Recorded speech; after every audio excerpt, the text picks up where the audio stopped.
தொடர்ந்து உயர் திரு அப்பாவு அவர்களை குத்துவிளக்கு ஏற்றி வழிநடத்துமாறு அன்போடு கேட்டுக்கொள்கிறேன்.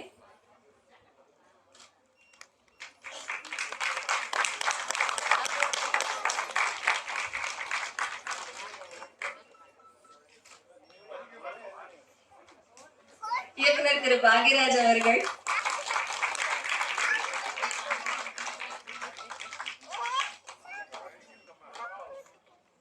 உயர் திரு சபாநாயகர் திரு அப்பாவு அவர்கள், திரு நக்கீரன் கோபால் அவர்கள்,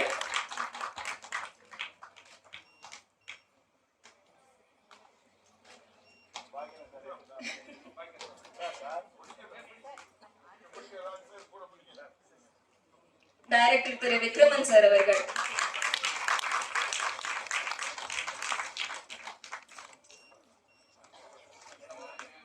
சபாநாயகர் கிங் மேக்கர்ஸ் ராஜசேகர் அவர்கள்,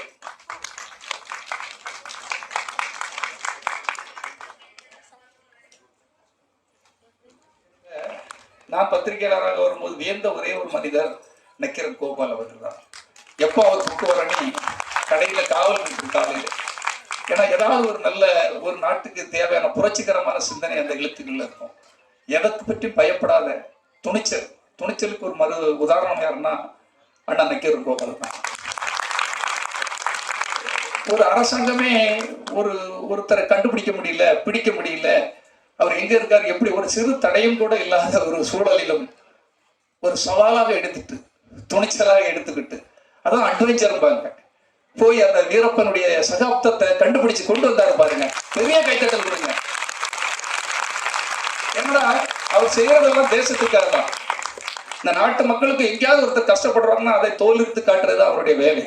நெற்றிக்கண் திறப்பினும் குற்றம் குற்றம். அவருடைய பாட்டும் அப்படிதான் வரும். அவருடைய இதுல பாத்தீங்கன்னா போன் பண்ணோம்னா நக்கீரா அப்படின்னு தான் வரும். அப்படி ஒரு சிந்தனை கொண்டவர் அவரு. இந்த நிகழ்ச்சிக்கு இருந்தால் ஒரு பத்திரிகையாளர்களுடைய ரெப்ரசன்டேட்டிவா யார் இருந்தால் நல்லாவே இருக்கும் என்று சொன்னதும் அண்ணன் நக்கீரன் கோபால் அவர்கள் எங்களுக்கு தோன்றியது.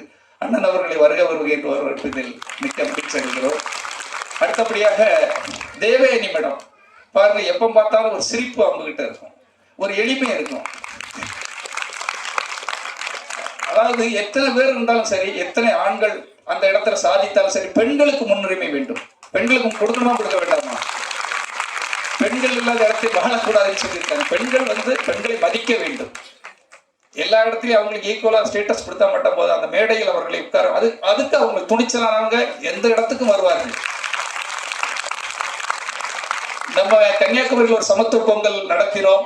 அத்தனை கூட்டத்தையும் சமாளிக்குது, பெரிய கூட்டம். அந்த கூட்டத்துக்குமே அவங்க எல்லாருக்கும் கை கொடுக்கறது, போட்டோ எடுக்கிறது, செல்ஃபி எடுக்கிறது, அவங்க ஒரு பின்வாங்கல. அவங்க அந்த கூட்டம் தானே பிரமிச்சு போயிடுவாங்க. என்ன விட்டுருங்க நடிகை அப்படியே ஒரு மாதிரி ஒரு பெரிய பந்தா பண்ணுவாங்க. ஒரு 4 அடியாட்கள் மாதிரி சுத்தி பவுன்ஸா அதெல்லாம் வச்சுட்டு, இன்னைக்கு தெரியும் இல்லையா நடிகர்கள்னா அவங்க என்ன ஒரு இது வச்சிருப்பாங்கன்னு, அதெல்லாம் அவங்ககிட்ட இல்லை. எல்லாம் வந்த சகஜமானவங்க தானே. அப்படி ஒரு இன்னைக்கும் ஒரு கிராமத்து பெண் போலதான், ஒரு சாதாரண நடுத்தர வர்க்கத்து பெண் போலதான் அவங்க வாழ்ந்துட்டு இருக்காங்க. நான் அந்த விழாவுக்கு வரணும்னு இப்பதான் அங்க வந்திருந்தாங்க. எனக்கே கேட்கறதுக்கு ஒரு மாதிரி இருந்து ஒரு வார்த்தை சொல்லலை. நானே என் மனைவி போன உடனே என்னைக்கு சார் டேட் அப்படின்னாங்க. நான் வந்துடுறேன் சார், உடனே உங்களுக்கு உங்க நிகழ்ச்சிக்கு நான் கண்டிப்பா வருவேன் சார் அப்படின்னு சொன்னாங்க. அவங்களுக்கு நான் நன்றி சொல்ல கடமைப்பட்டிருக்கிறேன். அதே போல இயக்குனர் பாக்யராஜ் அவர்கள்,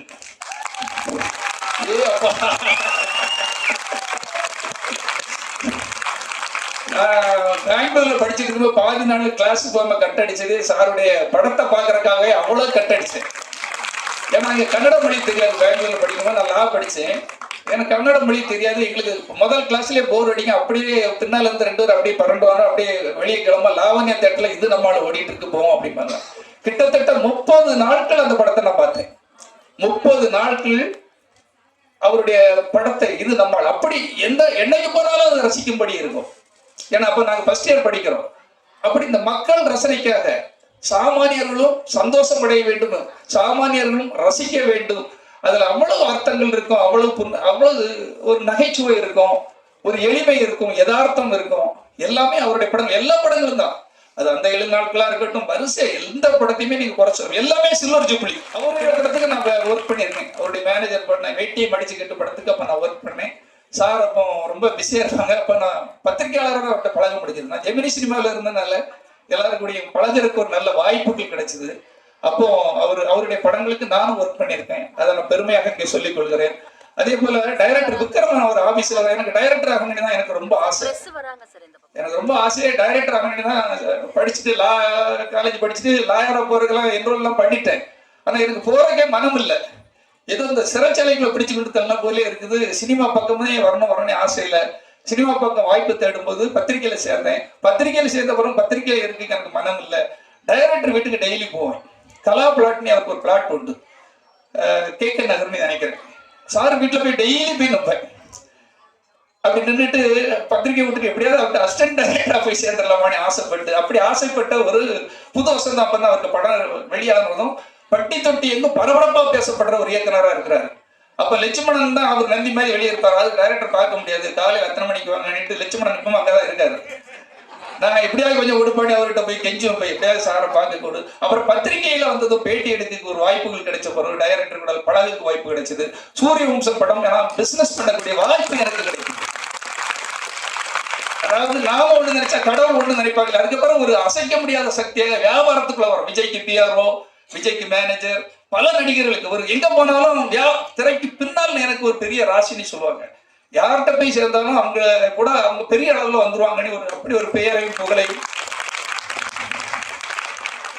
அருமை நண்பர், நமது தமிழ் திரையுலகின் அசைக்க முடியாத நம்பிக்கை நட்சத்திரமாக இருக்கின்ற தயாரிப்பாளர், விநியோகஸ்தர், 5 ஸ்டார் ஆடியோ கதிரேசன் அவர்களை மேடைக்கு வருமாறு அன்போடு அழைக்கிறேன். 5 ஸ்டார் கதிரேசன் அவர்கள் பல திரைப்படங்கள் வெளிவருவதற்கு காரணகர்த்தாவாக இருந்த கதிரேசன் அவர்கள் இங்கு மேடைக்கு வந்திருக்கிறார்கள்.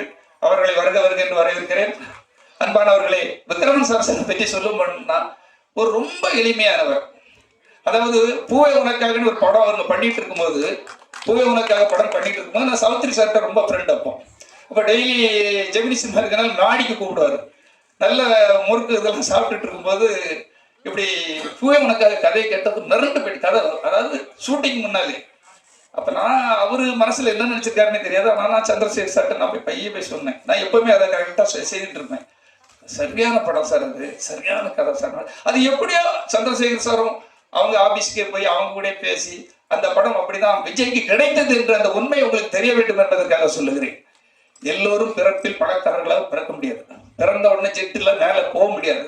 அப்படி யாராவது போறாங்கன்னா தவறான வழிகள்ல மேல போறாங்கன்னு அர்த்தம். அப்படி தவறான வழியில மேல போறவங்க ஒரு நாள் கீழே வந்துதான் ஆகணும். உண்மையா இல்லையா?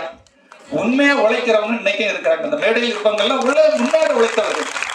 5 லட்சம் ரூபாய்க்கு வாங்கி கொடுத்த அந்த படங்கள்லாம் எனக்கு தெரிஞ்சு ஒவ்வொரு படம் ஒவ்வொரு ஏரியாவிலையும் 2 கோடி எக்ஸ்ட்ரா வசூல் பண்ணியிருக்குது. எத்தனை படம்? 10 மடங்கு லாபத்தை கொடுத்த ஒரு படம். அப்படிப்பட்ட இயக்குனர் யாரு? அவரால் பூவை உனக்காக எடுக்க முடியும், சூரிய வம்சம் மாதிரி நல்ல கமர்ஷியல் ஜனரஞ்சம் படத்தையும் எடுக்க முடியும் என்பதற்கு ஒரே முன்னுதாரணம் நம்மளுடைய டைரக்டர் விக்ரமன் அவர்கள். அவர் இந்த விழாவுக்கு வந்தால் எனக்கு ரொம்ப சந்தோஷமா இருக்குன்னு கேட்டேன். உண்மையிலே அவருக்கு பல கமிட்மெண்ட், கதை கேட்கிறாரு, இப்பவும் ப்ரொடியூஸ் பண்ணணும்னு நினைக்கிறாரு. எல்லா எண்ணத்தையும் விட்டுட்டு இங்க வருகை தந்திருக்கிறாரு. அவர் வந்ததில் எனக்கு மிக்க மகிழ்ச்சி. அதே போல ராஜசேகர் அவர் கிங் மேக்கர்னு ஒரு நிறுவனத்தை வச்சு கிட்டத்தட்ட ஒரு 1000 பேருக்கு வேலை கொடுத்துட்டு இருக்கிறாரு. 1000 பேருக்கு, 1-2 பேருக்கு இல்லை. அவரும் தயாரிப்பாளராக ஆக போறாரு. அவருக்கு பொண்ணுக்கு கல்யாணம் உடனே இங்க ஒரு 10-25 பெண்களுக்கு நான் உதவி பண்ணணும் சார், எப்படியாவது ஒரு வாய்ப்பு தாங்க, காடு கொடுத்துக்கு வந்த மாதிரி அந்த பெண்களுக்கு உதவி பண்ணுவதற்காக இங்க வருகை இருக்கிறார். அப்படிப்பட்ட ஒரு நல்ல உள்ளத்தையும் இங்கே வருக என்று வரவேற்று என்னோடு இருக்கின்ற பயணப்படுகின்ற இந்த துணைத் தலைவர் அருமை சகோதரன் மேல பேசினார் இல்லையா, அவர் ஆரம்பத்தில் எந்த எதிர்பார்ப்பும் கிடையாது. கையில இருந்து பணத்தை போடுவதை தவிர துணைத் தலைவர்னு தான் பேரு. ஒரு நாளும் நாங்க எதுவும் அவருக்கு உதவி பண்ண கிடையாது. எங்க கூட இருக்கிறாரு.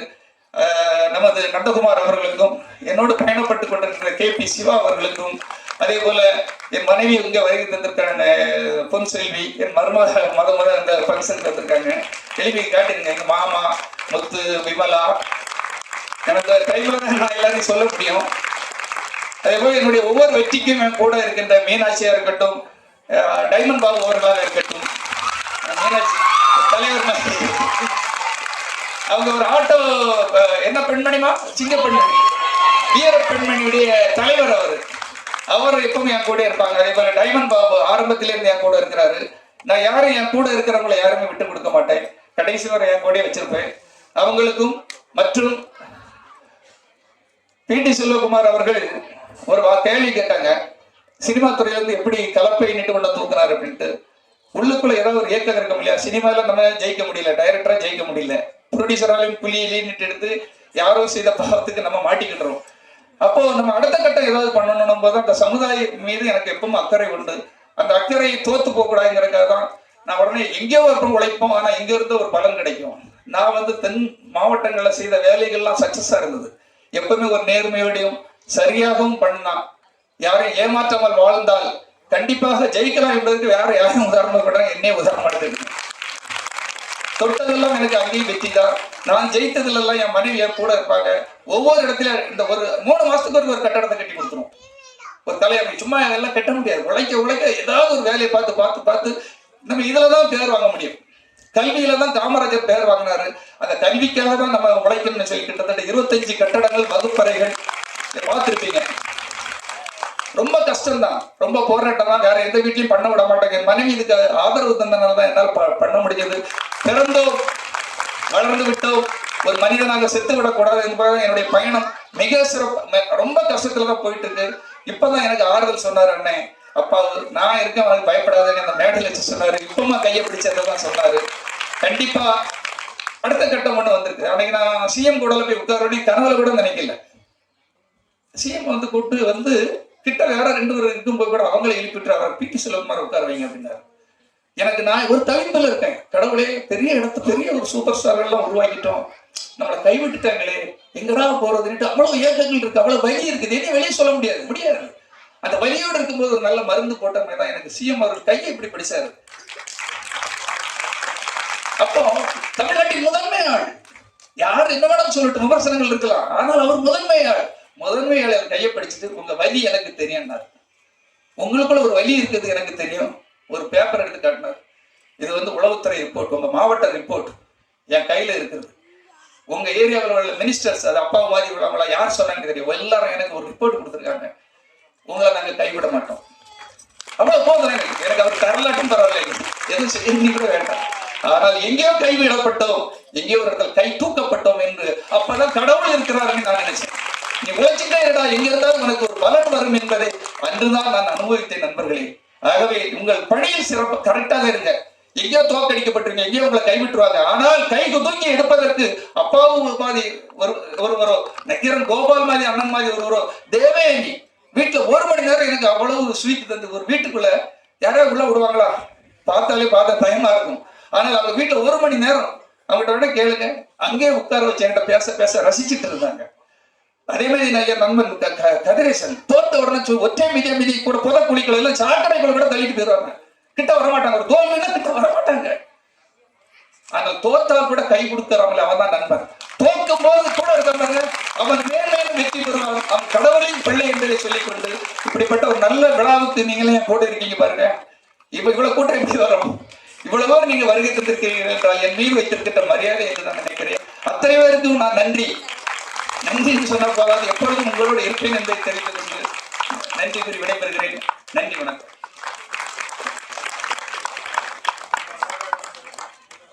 Thank you sir.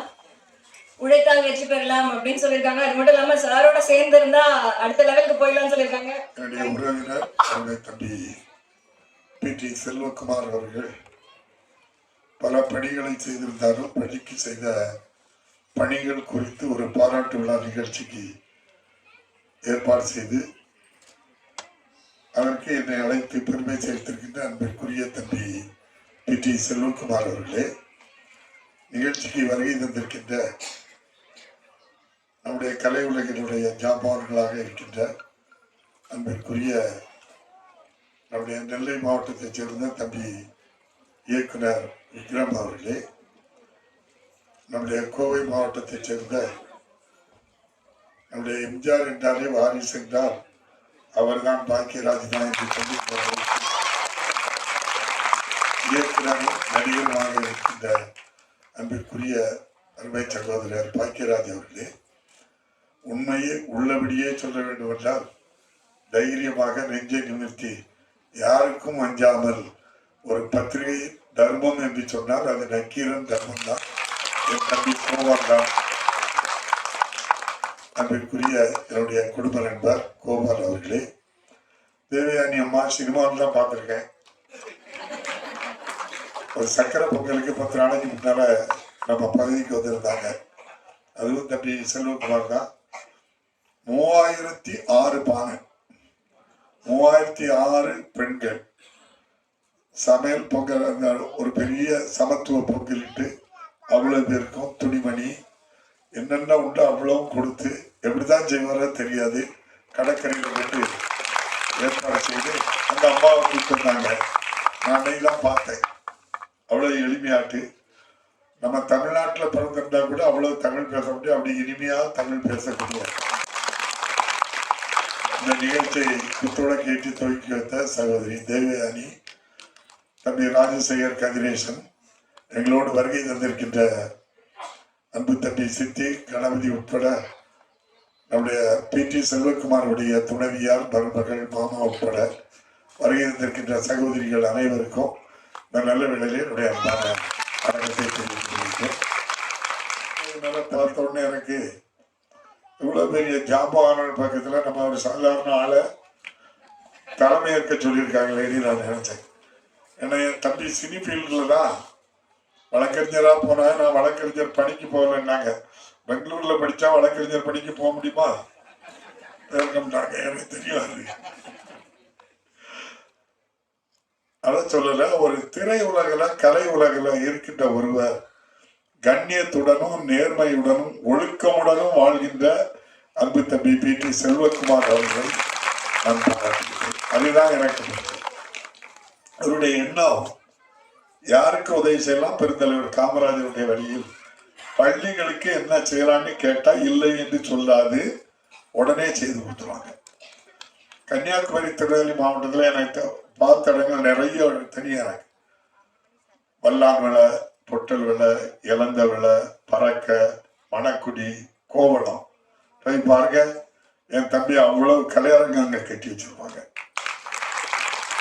பள்ளிக்கூடத்துக்கு ஆண்டுதோறும் பல நிகழ்வுகள் நடக்கும் அந்த கலையரங்கத்துல.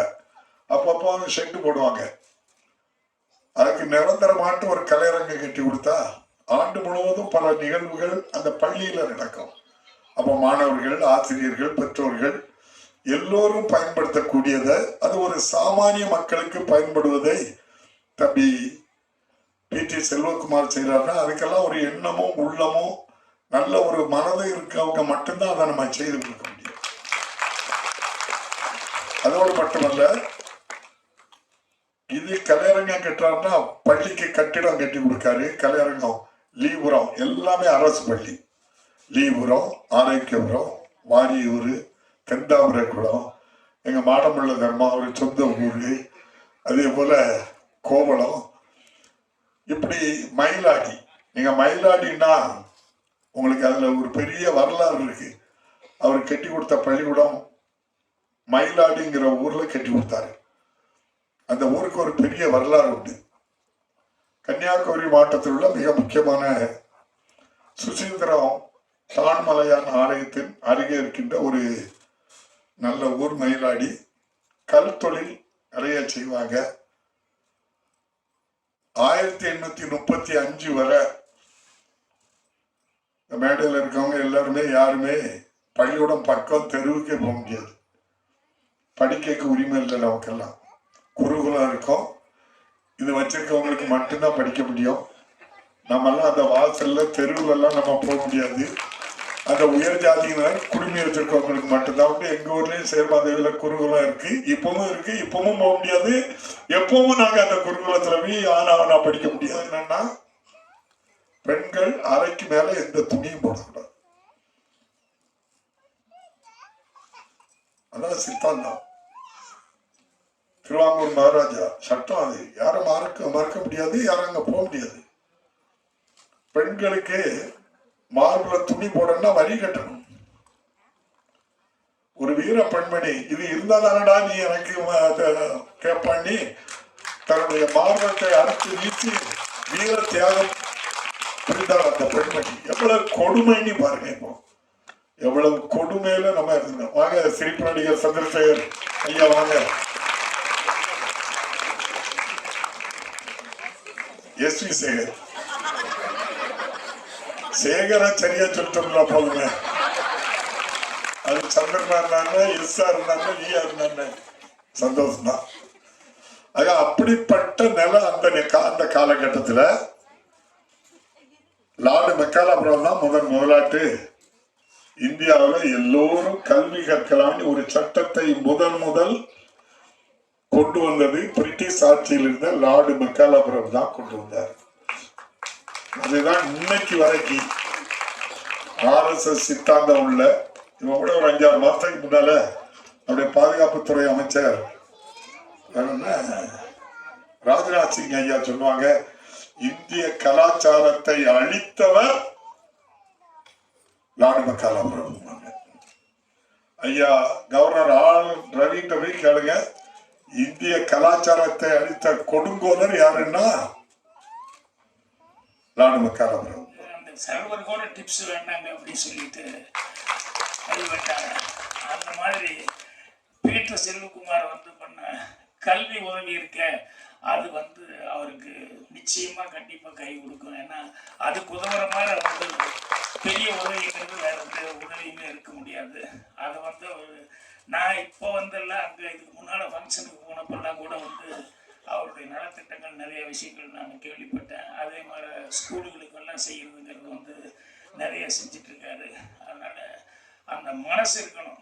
சும்மா அந்த மனசு இருக்கிறதுனால தான் அவருக்கு இன்னைக்கு அப்பாவை அவர்கள் சொல்லும்போது கூட ரொம்ப அவர் புள்ளிவரமாக சொன்னார். ஒரு 3000 லேடிஸ் பொங்கல் வச்சு 3000 பெண்களை வச்சு பண்ணது அப்படிங்கிற மாதிரி சொல்லி அதை சொன்னார். இன்னும் நிறைய ஸ்கூலுக்கு எவ்வளோ தூரம் கணக்கு எடுத்து வச்சுட்டு இந்த பள்ளிக்கூடத்துக்கு இது பண்ணியிருக்காரு, அந்த கலையரங்கம் கட்டியிருக்காரு, கிளாஸ் ரூம் கட்டியிருக்காரு அப்படிங்கிறத ரொம்ப இதாக சொன்னார்.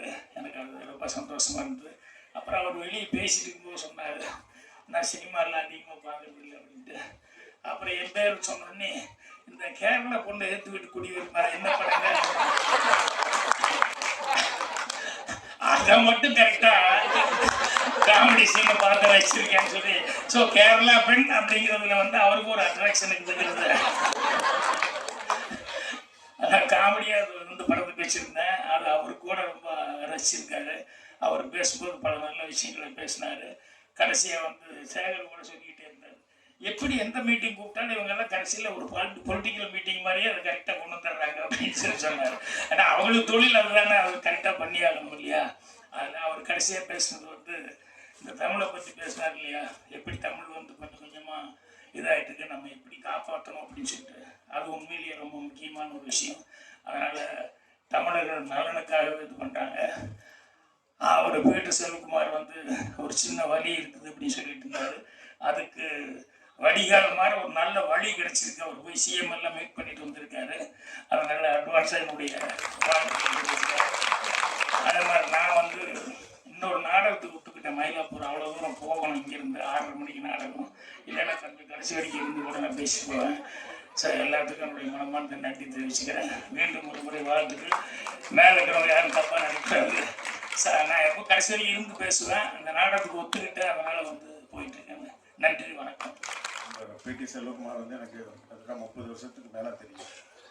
முதல்ல ஒரு பத்திரிகையாளராக சினிமா உலகத்துக்கு அப்புறம் பிஆர்ஓ ஆகி, அப்புறம் நடிகராகி, அப்புறம் திரைப்பட தயாரிப்பாளராகி, விநியோகஸ்தராகி, அவர் பல வாழ்வாரங்கள் எடுத்திருக்காரு. நாட்டாமை படத்தில் அவர் நடிச்சிருக்கிறாரு. அது நாட்டாமை படத்தில் நடித்ததால் என்னவோ தெரியல, அவரே ஒரு நாட்டாமை ஆகி கிட்டத்தட்ட ஒரு 100 படங்களுக்கு மேலே பஞ்சாயத்து பண்ணி அந்த படம் ரிலீஸுக்கெல்லாம் பண்ணியிருக்கிறாரு. ரொம்ப கலப்பை மக்கள் இயக்கம்ன்றது நிச்சயம். நான் கிட்டத்தட்ட ஒரு 6 மாதத்துக்கு முன்பு கூட இதே இடத்துல ஒரு விழாவுக்கு வந்தேன். இன்னைக்கு முதல்ல இந்த ஃபில்ம் எல்லாம் பார்க்கும்போது ரொம்ப மிரட்சியாக இருக்குது. இது ஒரு தனி மனிதன் செய்யக்கூடிய சாதனையே அல்ல.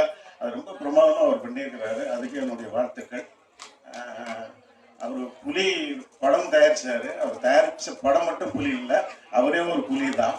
அவர் இன்னொரு பெரிய ராசி என்ன அப்படின்னா, அவர் யார் கூட அவர் தளபதி கூட தான் எப்பவுமே இருக்கிறாரு. முதல்ல ஒரு கலையுலக தளபதி கூட இருந்தார், இப்போ அரசியலில் தளபதி கூட இருக்கிறாரு. நிச்சயமாக அவர் வாங்கி சொல்லுவார். இப்படி சினிமாவில் ஜெயிச்சாரோ, மக்கள் பணியில் ஜெயிச்சாரோ, அது மாதிரி அரசியலையும் ஜெயிப்பார், ஒரு உயர்ந்த இடத்துக்கு போவார்.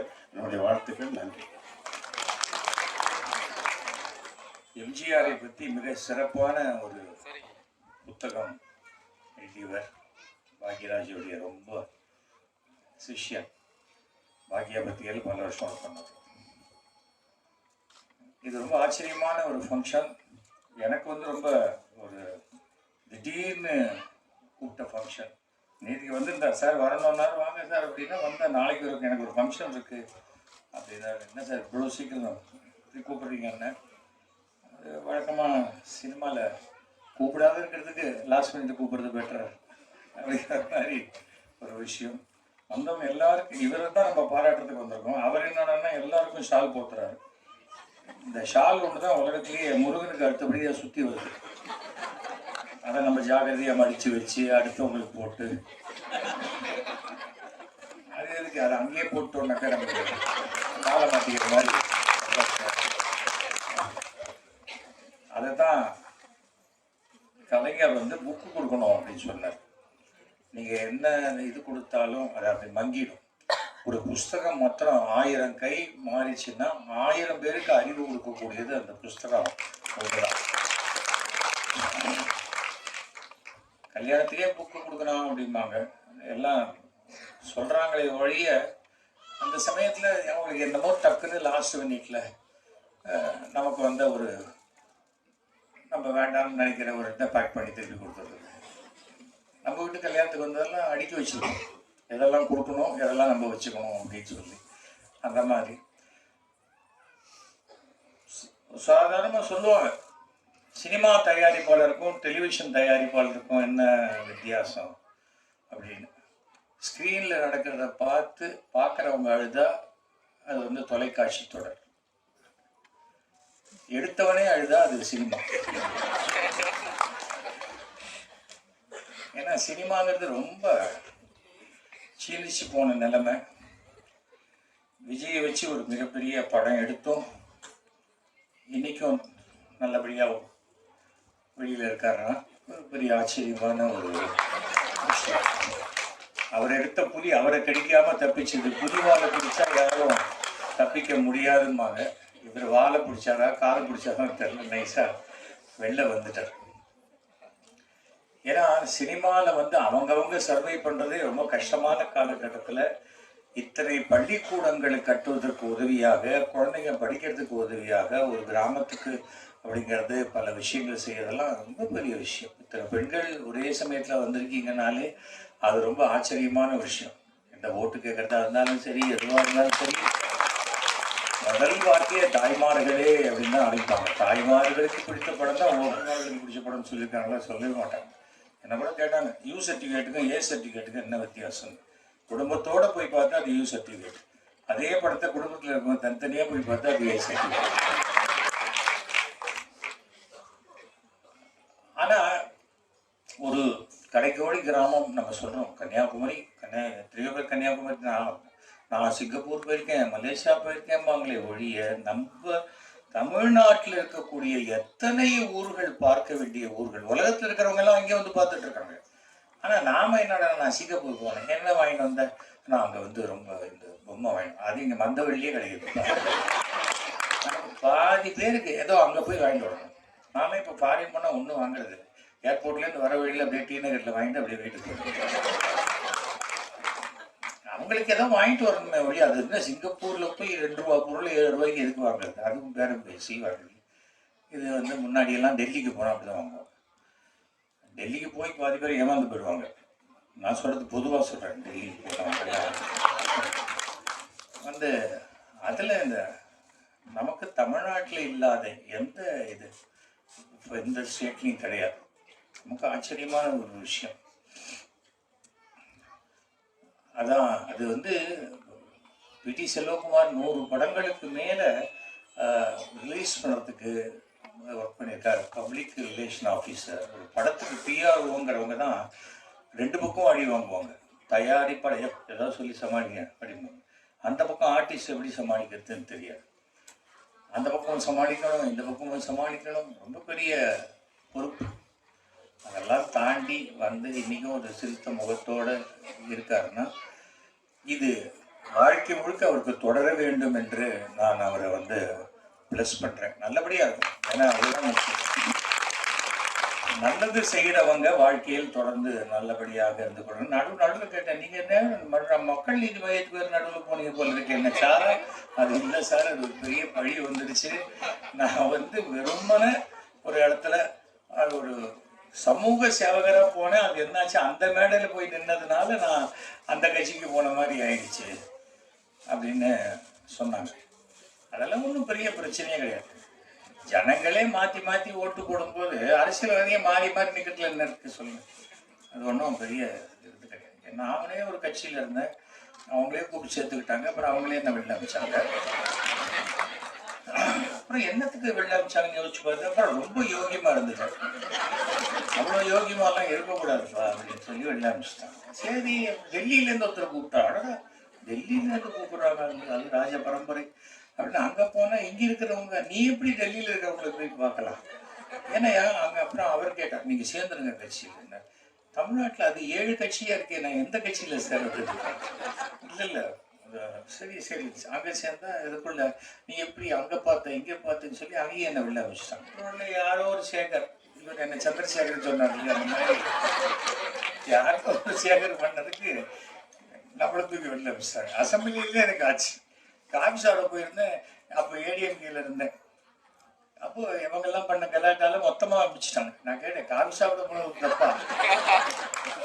கலைஞரை பார்த்து கேட்டேன், நீங்கள் காஃபி சாப்பிட போனது தப்பே கிடையாது, ஆனால் கொஞ்ச நாள் ஜாலியாக இருந்துட்டு வாங்க, ஒன்றும் பிரச்சனை இல்லை அப்படின்னாரு. அது மாதிரி ஒரு அரசியல் என்பதை நாம் இன்னைக்கு அரசியலை விமர்சனம் பண்ணுறோமே தவிர சினிமாவை விட ரொம்ப ஆழமானது அரசியல். மக்களை நீங்கள் புரிஞ்சுக்கணும், அதுதான் முக்கியம்.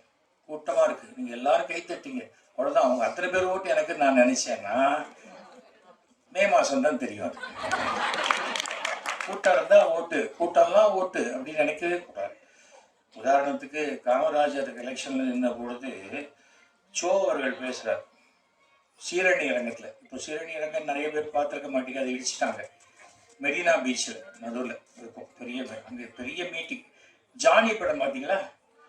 அது பார்த்துருப்பீங்க. அந்த ஜானி படத்தில் வரும் அந்த மழை இதில். அந்த சீரணி அரங்கத்தில் சோ பேசும்போது 1,00,000 பேர் இருந்தாங்க அப்படின்னா. கட்சியில் காமராஜர் தோத்து போயிட்டார். ஷோ பேசுனதுனால இல்லை, 1,00,000 பேர் வந்ததுனால. கூட்டம் வேற, ஓட்டு வேற. யார் நமக்கு நல்லது செய்து கொண்டு இருக்கிறார்களோ அவர்கள் இனிமேல் நமக்கு தொடர்ந்து செய்வார்கள் என்ற நம்பிக்கை இருக்கிறவங்க தான் தமிழ்நாட்டில் வர முடியுமே தவிர, நீ 1,500 கொடுக்குறியா, நான் 2,000 ரூபா கொடுக்குறேன் அப்படின்னா வரமாட்டாங்க. ஏன்னா ஏற்கனவே 1,000 ரூபாயை அவனால் எப்படி கொடுக்க முடியும்னு கேட்டவங்கலாம் எப்படி 2,000 ரூபா கொடுக்க முடியும் சொல்லுங்க. ஆனால் என்னன்னா அரசியலில் மட்டும் 3 மாதம் முன்னாடி நம்ம என்ன பேசணுங்கிறது அவங்க மறந்து போயிடுறாங்க. ஆனால் இது ஃபோனில் இருக்குது. நான் இங்கே பார்க்குறேன், ட்ரெஸ் எல்லாம் எப்படி இருக்குன்னு பார்த்தா அங்கே எல்லாம் வீடியோலாம் இருக்குது. இங்கே பார்த்தா எல்லார் கையிலையும் கேமரா இருக்குது. இத்தனை ப்ரெஸ்ஸு. நீங்கள் யார் கையிலெல்லாம் கேமரா இருக்கோ அவங்கெல்லாம் தான் ப்ரெஸ் ஆகிட்டாரு.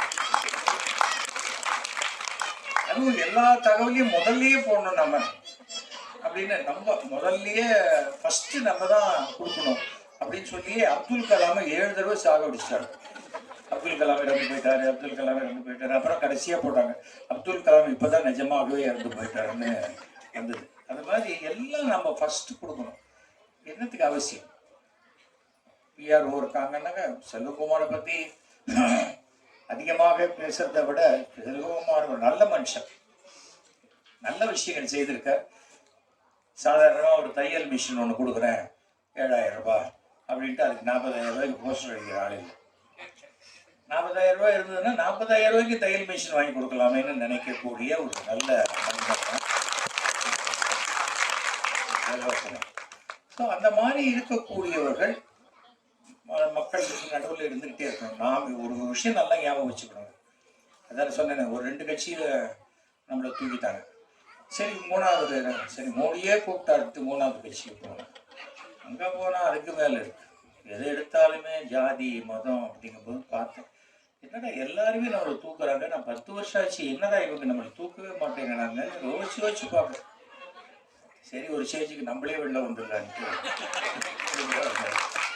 இருக்கக்கூடிய இடமே இல்லை. அது தொழில் பண்ற இடம் இல்லை. சாருக்கு என்ன தொழில்? Sir MLA. அது தொழில் இல்லைப்பா, அது சமூக சேவை அப்படிங்கிறது. அது மாதிரி இருக்கணும். இப்போ கூட சொல்றாங்க, உங்களுக்கு அடுத்தது மயிலாப்பூர் சீட்டு, மயிலாப்பூர் முதலமைச்சரை பார்த்தா உடனே சீட்டா? அப்புறம் முதலமைச்சர் என்ன பண்றாரு? அசம்பிளி எங்க நடத்தணும் தெரியுமா? இந்த தீவுத்துறையில தான் நடத்தணும். பார்க்குறவங்களுக்கெல்லாம் சீட்டு கொடுத்து பார்க்குறவங்க என்னத்துக்கு பண்ணணும்? நான் என்ன நினைப்பேன், நம்ம ஒருத்தர் இருந்துட்டோம். நான் மயிலாப்பூர்ல எம்எல்ஏ வந்தபோது 300 கோடி ரூபாய் வேலை நடந்தது. ஒரு பைசா கூட கமிஷன் வாங்காத ஒரு நேர்மையான எம்எல்ஏ நடக்கும். அது போல சும்மா நம்மளே நானே இருக்கணும், நான் விட்டா என் பையன் இருக்கணும்னாக்கா சரியா விட்டாங்க. ஆனா பையனுக்கு பையன் உழைத்து வந்தா கண்டிப்பா வரணும். பையன் அப்பாவுக்கு என்ன குணமோ அந்த பையன் அதுதான் பையனுக்கு இருக்கும். அது வேற சொல்றாங்க. நேற்றுக்கு வேற ரொம்ப காமெடியா பார்த்துருப்பீங்க. பிஎஸ் கோயில் சொல்றார், வாரிசு அரசியல் நடந்து கொண்டு இருக்கிறது, இதை நாங்கள் எதிர்ப்போம் அப்படிங்கிற. பக்கத்துல அன்புமணி ராமதாஸ் நிற்கிறார். அவர் யாரை எதிர்ப்போங்கிறாருன்னு சொல்ல மாட்டேங்கிறார். ஊழலை எதிர்ப்போங்கிறார். அதுவும் அன்புமணி ராமதாஸ் பக்கத்துல நிற்கிறார். எனக்கு புரியல. சரி, நல்லதான் பேசுறாங்க. நான் அரசியலை விமர்சிச்சு நிறைய டிராமா போடுவேன். அரசியல்வாதிகளே வந்து உட்காருவாங்க. சார் அவங்க என்ன சார் அவங்களே நான் வந்து அவங்கள சொல்றேன். ஆனா அவங்க தன்னை சொல்றதா யாருமே நினைச்சதே கிடையாது தெரியுமா? நம்ம ஒண்ணு சொன்னா, தம்பி 69ல் நடந்தது சொல்றாரு, தன்னை சொன்னதை நினைச்சுக்கவே மாட்டாங்க. அந்த கான்பிடன்ஸ் இருக்கு பாருங்க, அதுதான் அரசியலில் நீண்ட காலம் பயணம். நான் என்ன நினைப்பேன், நம்மளால முடிஞ்சா பண்ண போறோம், இல்லையா நம்ம சொன்னா பண்ணி கொடுக்குற ஒரு நல்லவர் இருந்தா போறோம்னு நினைக்கிறவன். எல்லாத்துக்கும் நானே இருக்கணும். பச்சை இங்கில கையெழுத்து போடணும், ஒரு வெள்ளை பேப்பர் வாங்கி பச்சை இங்கில ஸ்ரீராம எழுதிட்டே போங்க. யாரும் உங்களுக்கு கேட்க போறாங்க? செக் புக்கில் கூட பச்சை இங்கில கையெழுத்து போடுங்க. அது ஒரு பச்சை பேனா கையில் வச்சுட்டு தான் மரியாதை. உங்களுக்கு என்று ஒரு மரியாதை இருக்க வேண்டும். நீங்க ஆட்டோல வந்தாலும் சரி, நடந்து வந்தாலும் சரி, மரியாதை இருக்கணுமே தவிர நீங்க தான் பிராண்டாக இருக்க வேண்டுமே தவிர ஒரு பிராண்டுக்கு பின்னாடி போய் ஒழிஞ்சிட வேண்டிய அவசியம் இல்லை.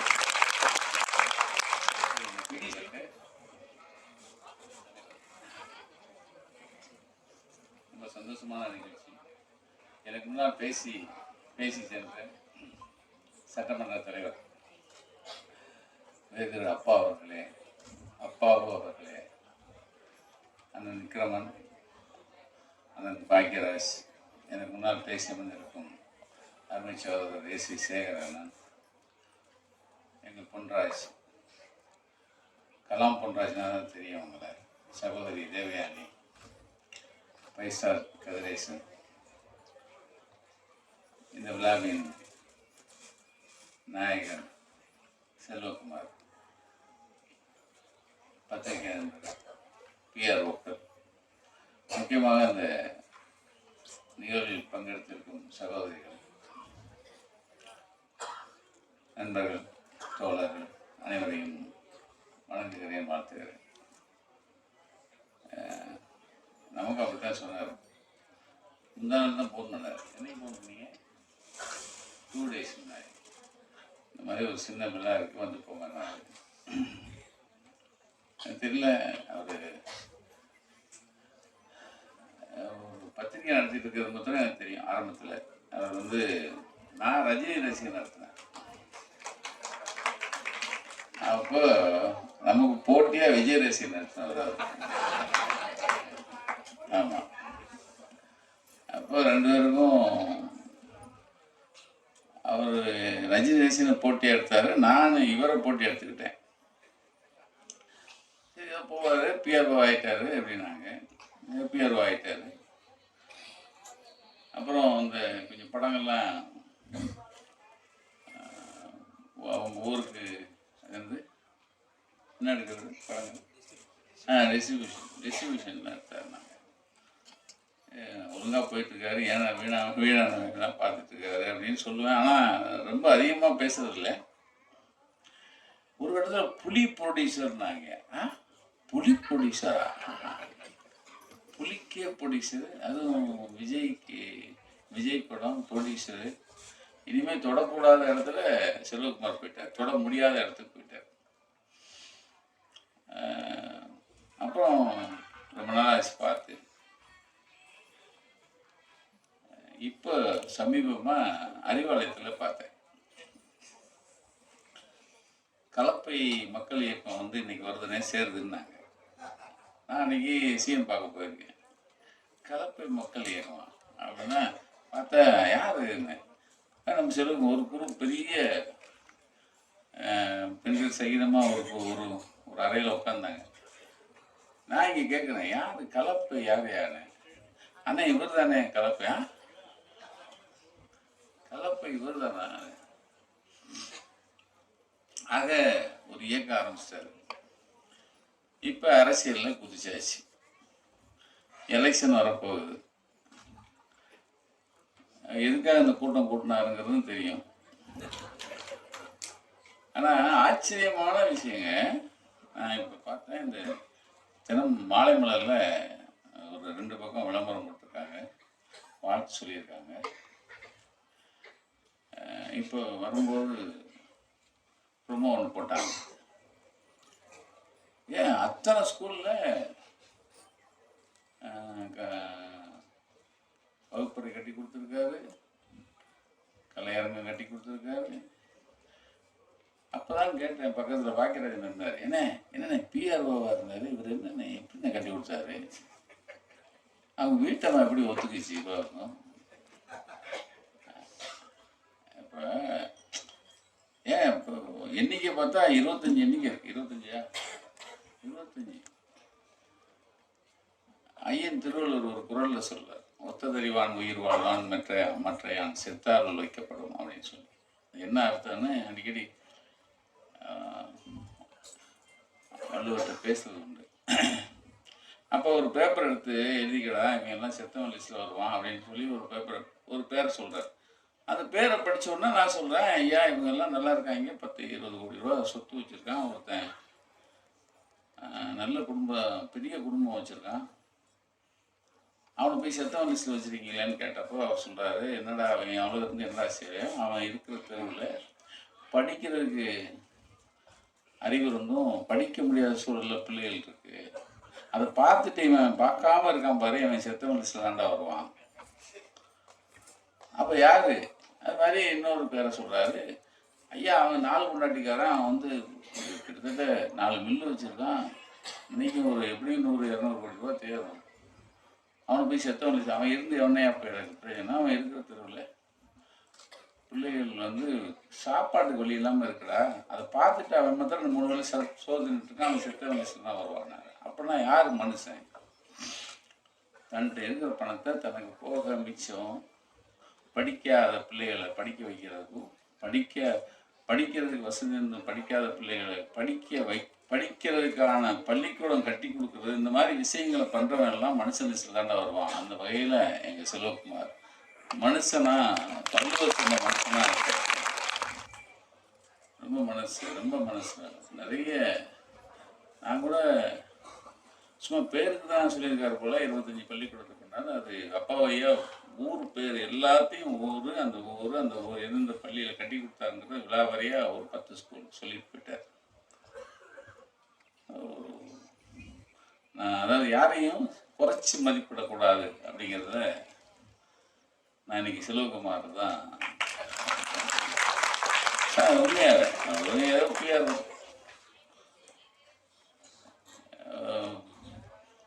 ஏதோ விஜயோட இருக்கார், பெரிய இடம். அப்போ பார்த்தா எங்கள் அண்ணன் எஸ்சி சேர்ந்துருக்குது, ஏன்னா மாதம் 10,000 ரூபா தான் அவன் கொடுப்பாரு. ஏன்னா விஜய் பிஆர் வந்துடுறாங்க, 10,000 ரூபா தருவாதான், அவன் தான் தருவாங்க விளாங்கும். அப்போ இவர் சென்னைக்கு வந்து தன்னை எப்படி வளப்படுத்தியிருக்காரு, எப்படி எந்த அளவுக்கு பள்ளிக்கூடங்களாக தேடி தேடி தேடி. நான் கூட இப்போதான் யோசித்தேன், நம்ம ஊருக்கு ஒரு பள்ளிக்கூடத்துக்கு ஒரு கல்யாணம். நான் ஒரு நகராட்சி ஸ்கூலில் படித்தேன், அது இந்த வாடகையில் இருந்தாங்க போல், அவங்க இப்போ காலி பண்ணிட்டாங்க. இந்த வாட்டி போனேன், இப்போ நம்ம செல்வகுமார் தான் நாடன்னு போனேன், இப்போ எங்கள் நகராட்சி ஸ்கூலுக்கு அவர் தான் கட்டி கொடுக்குறாருல்ல அப்படின்னு. இல்லை சார், இந்த நினைப்பு வர்றதே பெரிய விஷயம் இல்லை சார். இவர்கிட்ட போனால் இவர் இப்போ ஒரு பள்ளிக்கூடத்துக்கு செய்வார் அப்படிங்கிற நினைப்பு வர்றது இருக்குல்ல சார், அது வந்து ஏன்னா ஒரு படிப்பு இல்லாமல் சார். இன்னைக்கு எங்கள் எஸ்சி சேகர் உட்காந்துருக்காங்கல்ல, அவருடைய குழந்தையா தானே சார் வரும்? தம்பி மனைவி குழந்தையா அவங்க தான் போன ஜெயலலிதாமா இருந்தப்ப சீஃப் செக்ரட்டரியாக இருந்தவங்க இருக்காங்கல்ல, கிரிஜா வைத்தியநாதன், அவனுடைய தம்பி ஒய்ஃபு. ஆமாம். அப்போது அந்த படிப்புக்காக இவ்வளோ மெனக்கிறாருல நம்ம செல்வகுமார். உண்மையிலேயே எனக்கு அவர் மேலே மரியாதை வந்தது. நானே கொஞ்சம் லைட்டாக போகிறமே பார்த்தேன். நான் காடு மேடெலாம் போனோம், அது வேறு விஷயம். 30 வருஷத்துக்கு முன்னாடி பார்த்தேன் சார். இன்னைக்கு வரைக்கும் எங்கள் பொண்ணாங்க கேட்டார், இன்னைக்கு வரைக்கும் பேசுகிறாங்க. 30 வருஷம் முன்னாடி பார்த்தது இன்னைக்கு வரைக்கும் பேசப்படுதுன்னா நான் 30 வருஷம் கழிச்சும் பேசப்படுங்கிறதுக்காக பார்க்கல. ஏதோ ஒரு வேகம் இருந்தது. நம்மளை எல்லாரும் அது பத்திரிகை பண்ணலாம், ஒரு பத்திரிகாரனான்னு கேட்டாங்க.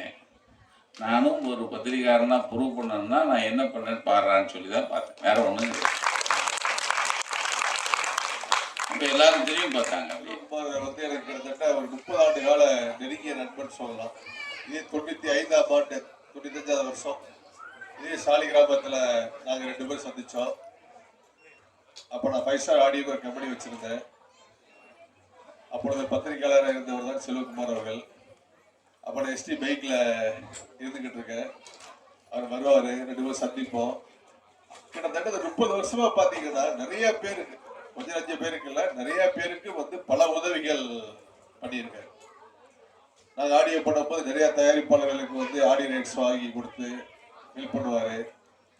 பல படங்கள் வெற்றிக்காக பல இயக்குநர்களுக்கும் சரி, பல பட தயாரிப்பாளர்களுக்கும் சரி, எல்லாருக்குமே நைட்டு பகலும் பார்க்கவே மாட்டார். உங்களுக்கு வந்துட்டு அவ்வளோ கடின உழைப்பாளி.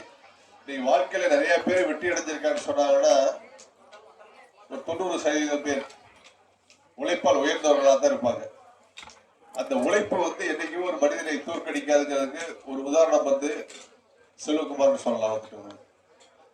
ஏன்னா அப்படி ஒரு கடின உழைப்பாளிகள். பத்திரிகையாக இருந்தாரு, பல அவரோட வெற்றிகளுக்கு கூட தோளுக்கு தோல் கொடுத்து வளர்ந்துருந்தாரு, பல இயக்குநர்களுக்கு இருந்தாரு, பல படம் வெளிவர இருந்தாரு. எந்த வேலையும் பார்க்க மாட்டாரு. காலையில் 6 மணினா கரெக்டாக 6 மணிக்கு இருப்பாரு, நைட்டு 12 மணினா 12 மணிக்கு இருப்பாரு. ஸோ அப்படி படிப்படியாக தனது உழைப்பால் உயர்ந்து இன்னைக்கு இந்த அளவுக்கு வளர்ந்துருக்காருன்னா எனக்கு உண்மையிலே ரொம்ப சந்தோஷமா இருக்கு. இந்த மேடையில இருந்து பாராட்டு விழா கலந்ததுக்கு சபாநாயகர் ஐயா சொல்லும் போது பாத்தீங்க அப்படின்னா கொஞ்சம் நஞ்சம் இல்லை, கிட்டத்தட்ட எத்தனை 25 ஸ்கூலுக்கு வந்து இப்படி பண்ணியிருக்காரு அப்படி பண்ணியிருக்காரு அப்படின்னு சொல்லி அவர் லிஸ்ட் அவர் சொல்லி பண்ணும்போது பாத்தீங்கன்னா நாம் பழகிய நண்பர் நம்ம செல்வகுமார் அதை பண்ணியிருக்காரு அப்படிங்கும் போது உண்மையிலே எனக்கு அது ரொம்ப ரொம்ப சந்தோஷமா இருக்கு வந்துட்டு உங்களுக்கு வந்துட்டு. ஏன்னா அப்புறம் ஜெனராகவே வந்து பாத்தீங்க அப்படின்னா பல விழாக்கள்ல வந்து தோல்ல தன்னை தூக்கி வச்சுக்கிட்டு அந்த வேலையை பார்ப்பாரு. அதாவது அது அவரோட விழா மாதிரி எடுத்து பண்ணுவார் உங்களுக்கு வந்து. ஸோ அப்படி ஒரு போராடி வளர்ந்து வந்த செல்வகுமார் வந்து இன்னைக்கு வந்து இப்படி ஒரு கலப்பை மக்கள் இயக்கத்தை உருவாக்கி இது மூலமா வந்து எங்க அப்பா அடிக்கடி சொல்லுவார், வாழ்க்கையில 2 பேர் வந்து உதவி பண்ண யாரும் தோத்து போக மாட்டாங்க அப்படின்னு இருக்க அப்பா. யாரு ஒருத்தர் யாரு சாப்பாடு யாரு ஒருத்தர் போறாங்களோ உணவு, அடுத்து யார் ஒருத்தர் படிப்புக்கு சொல்லி கொடுக்குறாங்க இது பண்றாங்க உதவி பண்றாங்களோ முடிஞ்ச அளவு அந்த 2 பேரோட லைஃப் வந்து பாத்தீங்கன்னா அந்த தலைமுறை மட்டுமல்ல அது அடுத்த தலைமுறைக்குமே ஒரு புண்ணியமா இருக்குன்னு சொல்லுவார் உங்களுக்கு. அந்த மாதிரி தன்னால் முடிஞ்ச உதவியும் சரி, தன்னோட வேலைகள் பழுதுகள்லாம் நீங்க வந்து வாழ்க்கையில வந்து ஒவ்வொருத்தரும் ஒவ்வொரு வேலை கட்டத்துக்காக ஓடிக்கிட்டு இருக்கிறோம். அப்படி வேலை கட்டத்தை ஓடிக்கிட்டு இருக்க நேரத்துல வந்து தன்னால் முடிஞ்ச ஒரு பங்களிப்பு இருந்து சமுதாயத்துக்கு நம்ம ஏதாவது பண்ணணும்னு சொல்லி ஒரு கலப்பை மக்கள் இயக்கத்தை ஆரம்பிச்சு அது மூலியமா எத்தனையோ ஸ்கூல்களுக்கு இப்படி எல்லாம் பண்ணியிருக்காருன்னு சொல்லி சபாநாயகர் எல்லாம் சொல்லவும் பார்த்தா எனக்கு ரொம்ப சந்தோஷமா இருக்கு. தொடர்ந்து இந்த பணி அவர் தொடர்ந்து பண்ணிக்கிட்டே இருக்கணும். இது அவருக்காக இல்லை, இந்த சமுதாயத்துக்காக பண்ண சொல்லி விரும்பி வேண்டிக் கொள்கிறேன். நன்றி, வணக்கம்.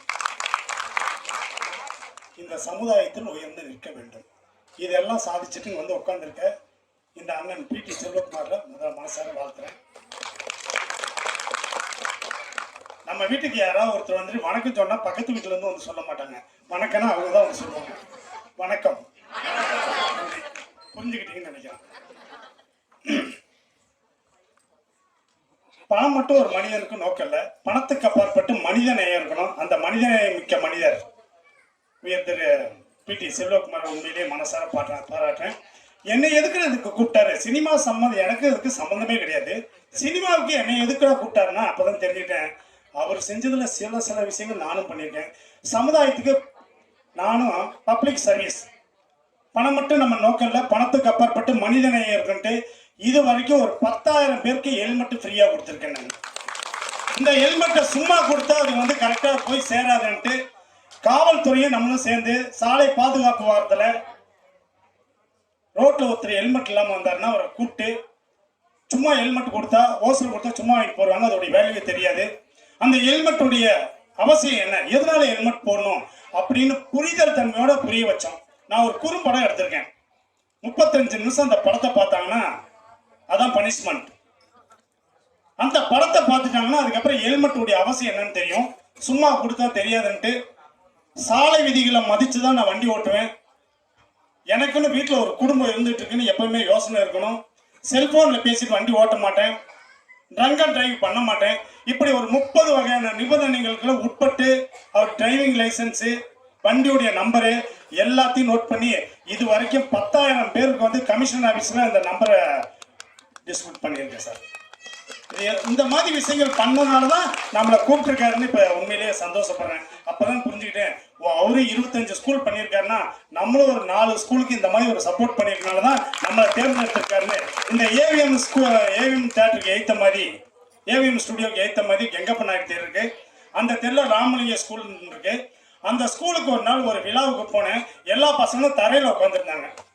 இன்னைக்கு சமுதாயம் எந்த அளவுக்கு வளர்ந்துருச்சு, டெக்னாலஜி வளர்ச்சி எவ்வளவோ போயிடுச்சு. இன்னைக்கு தரையில் உட்காந்து படிக்கிறாங்கன்ட்டு அந்த பசங்களுக்கு அத்தனை பசங்களுக்கு டேபிள் சேர் வாங்கி கொடுத்தேன். அதை தாண்டி கம்ப்யூட்டர் சிஸ்டம், ஒரு கம்ப்யூட்டர் வாங்கி கொடுத்தேன். இப்படி நிறைய சமுதாய அக்கறையோட செயல்பட்டு இருக்கேன்.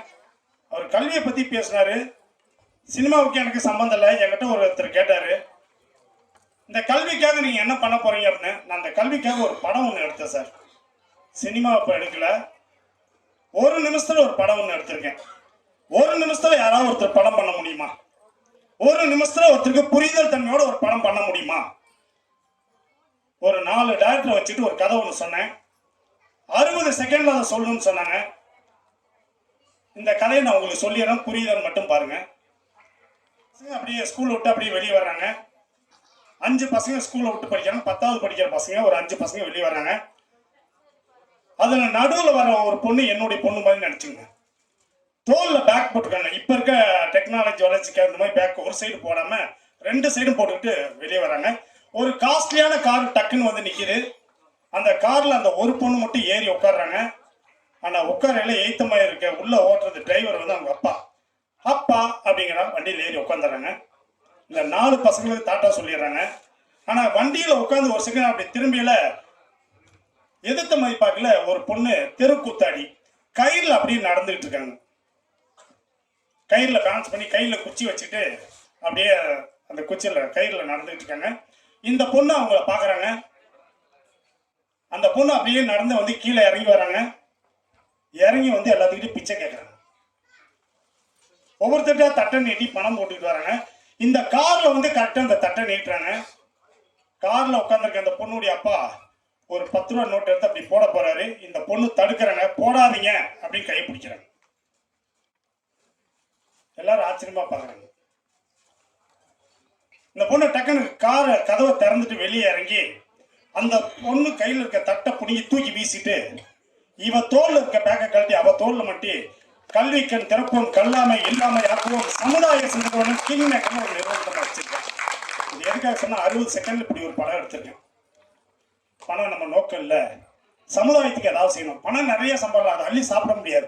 ஒரு நண்பர் சொன்னார், நிறைய சம்பாதிக்கிறோம், அதை அள்ளி சாப்பிட முடியாது. சமுதாயத்துக்கு என்ன பண்ணியிருக்குங்கிறது ரொம்ப முக்கியம். நான் பண்றது ரியல் எஸ்டேட் தான். கம்பெனி ஆரம்பிச்சு 20 வருஷம் இருக்கு. ரியல் எஸ்டேட்னு சொன்னாவே அதை பண்றவங்க அத்தனை பேரும் புரோக்கர், மீடியேட்டர்னு ரொம்ப கேவலமா பேசுவாங்க. அந்த தொழில் நான் பண்ணல நினைச்சேன். என்ன நம்ம இந்த தொழில் வந்து இவ்வளவு நல்லா பண்றோம், நம்மளை மீடியேட்டருங்கிறாங்க, புரோக்கருங்கிறாங்க. 4 பிளாட் விற்கிற வரைக்கும் எல்லாரும் நம்ம மீடியேட்டர்னாங்க, புரோக்கர்னாங்க. 40 பிளாட் விற்றதுக்கு அப்புறம் என்னை பிசினஸ் மேன் சொன்னாங்க. குடும்பத்தை நல்லா பார்த்துக்கிறேன், 4 பேர் நல்லா பார்க்குறாங்க. நானும் ஒரு பிளாட் விற்றதுக்கு அப்புறம் என்னை தொழில் சொல்லக்கூடிய வாயும் அதே வாய் தான் அத்தனை பேருக்கு சொல்ல வச்சிருக்கேன். இது பணம் நம்ம நோக்கம் இல்லை, சமுதாயத்துக்கு என்ன பண்றோம்னு தான் தொடர்ந்து பண்ணிட்டு இருக்கேன் சார். என் தேசம் என் மக்கள் என்ற இலக்குடன் தான் கிங் மேக்கர்ஸ் இந்த நிறுவனத்தை நடத்திட்டு இருக்கேன். ஸோ இந்த வாய்ப்பு கொடுத்த அண்ணன் PT செல்வகுமார் மென்மேலும் 25 ஸ்கூல்ல 250 ஸ்கூலுக்கு இந்த மாதிரி செய்ய என்னுடைய வாழ்த்துக்கள். அவங்களுக்கு தொடர்ந்து என்னுடைய சப்போர்ட் இருக்குன்னு சொல்லி மேலும் இங்கே எனக்கு ரொம்ப பிரத்யேகமாக இருக்கு அண்ணன் ஏபிஜே அப்துல் கலாமுடைய அறிவியல் ஆலோசகர் பொன்னரஞ்சன் வந்திருக்காரு. அவருடைய அட்வைஸில் தான் நான் தொழில் பண்ணியிருக்கேன். நிறைய ஒரு சின்ன தப்பு ரியல் எஸ்டேட்னு சொன்னாவே ஏமாத்துறது, ப்ராடு, பொய், பித்தலாட்டம். 20 வருஷம் தொழில் நடத்திருக்கேன். ஒரு சின்ன மிஸ்டேக் கூட பண்ணதில்லை. அதனால தான் அண்ணன் என்னை தொடர்ந்து பாராட்டிக்கிட்டு இருப்பாரு எல்லா மேடையிலையும். நம்பிக்கை அப்படின்னா அது கிங் மேக்கர் ராஜசேகர் அப்படிங்கிறது. ஸோ அந்த வாய்ப்பு அண்ணன் இந்த மேடைக்கு வந்திருக்காங்க. ஸோ அவருக்கு என்னுடைய நன்றிகள். மேடம் வந்திருக்காங்க. மேடம் நேரில் தான் நான் இது வரைக்கும் பார்த்ததில்ல. பட் என்னுடைய ஆடு கூட ஒரு ஆடில் மேடம் நடிச்சிருக்காங்க. அது இன்னைக்கு தான் நான் நேரில் சந்திக்க ஒரு வாய்ப்பு கிடைச்சிது. மென்மேலும் நிறைய சாதிக்கணும், சரித்திரம் படைக்கணும், இந்த சமுதாயத்தில் அவர் உயர்ந்து நிற்க என்னுடைய வாழ்த்துக்கள் எல்லாமே. நன்றி. வணக்கம். திரு பிடி செல்வகுமார் அவர் வந்து இப்போ ஒரு மாதத்துக்கு முன்னால் தான் எனக்கு தெரியும். அவர் பேட்டி கொடுத்த பிறகுதான் பிடி செல்வகுமார் என்ற ஒரு நபர் தான் ஒரு மிகப்பெரிய உச்சபட்ச நடிகரது உயர்வுக்கு காரணமாக அமைந்திருக்கிறார் என்று நினைக்கும் பொழுது, அதாவது இப்போ எனக்கு முன்னால் பேசிய மிஸ்டர் ராஜன் சொன்னார், ஒவ்வொரு ஆணின் வெற்றிக்கு பின்னாலும் ஒரு பெண் இருக்கிறார்கள், ஒரு மனைவி இருப்பாங்க அப்படின்னு. மனைவியின் வெற்றிக்கு பின்னால் கணவனும், கணவனின் வெற்றிக்கு பின்னால் மனைவியும் இருப்பது சகஜம். ஆனால் ஒரு தலைவனின் வெற்றிக்கு பின்னால், ஒரு நடிகனின் வெற்றிக்கு பின்னால் ஒரு லட்சியவாதி இருந்திருக்கிறார் என்று நினைக்கும் பொழுது அது பிடி செல்வகுமார் என்ற பெயர் நினைக்கிறது என்று சொன்னால், இன்னைக்கு எத்தனையோ சபாநாயகர் அப்பாவு அவர்கள், அமைச்சர் திரு சேகர் பாபு அவர்கள், திரு சி சேகர், திரு நக்கீரன் கோபால், திரு பாக்கியராஜ் இவரெல்லாம் வாழ்த்திருக்காங்க. மேடையில் காதல் கோட்டையில் மக்களது வெள்ளங்களை கனவுகளை நனவாக்க இன்றைக்கு மக்கள் மனதில் நடிகை என்ற ஒரு நல்ல பெயர் எடுத்த மேடம்னா அது தேவயானி மேடம் அவர்கள். ஏன்னா அவங்களை பற்றி எத்தனையோ நியூஸ் படிச்சிருக்கேன். அவர்களை பற்றி வந்தது அத்தனையுமே பாசிட்டிவ் நியூஸ். ஒரு சினிமாவில் நடித்து உயரத்திற்கு சென்று இன்றைக்கும் ஒரு அமைதியாக இருக்கக்கூடிய ஒரு பெண்மணியாக இந்த விழாவிலே கலந்து கொண்டு இருக்கிறார் என்று சொன்னால் அவரை சந்திப்பதில் மிக்க மகிழ்ச்சி. வணக்கம். அதே மாதிரி நான் சின்ன பிள்ளை, இந்த பையன் அடிக்கடி ஒரு நகைச்சுவை சொல்லுவான் அப்படின்னா அது வாமா மின்னல் என்ற நகைச்சுவை. அவர் போயிட்டான்னு நினைக்கிறேன், இருக்காரா அந்த அளவிற்கு இன்றைக்கு பல்வேறு நகைச்சுவை நடிகர்கள் எல்லாம் அழைத்து அவர்களுக்கெல்லாம் இன்றைக்கு திரு கிங் மேக்கர்ஸ் ராஜசேகர் அவர்கள் திரு பிடி செல்வகுமார் மூலமாக இந்த உதவியை செய்திருக்கிறார் என்று சொன்னால், நம்பிக்கை என்ற வார்த்தைக்கு அர்த்தம் திரு ராஜசேகர் என்று நான் சொல்றேன். கிட்டத்தட்ட 1 லட்சம் பேரது கனவுகளை நனவாக்கி அவர்களை கோடீஸ்வரராக மாற்றியிருக்கிறார் திரு ராஜசேகர். அவர் சும்மா 40-400 சொன்னார், எல்லாம் கிடையாது, 1 லட்சம் பேரை மாற்றிருக்கார். அந்த அளவிற்கு கிங் மேக்கர்ஸை உருவாக்கி இருக்கிறார். King makers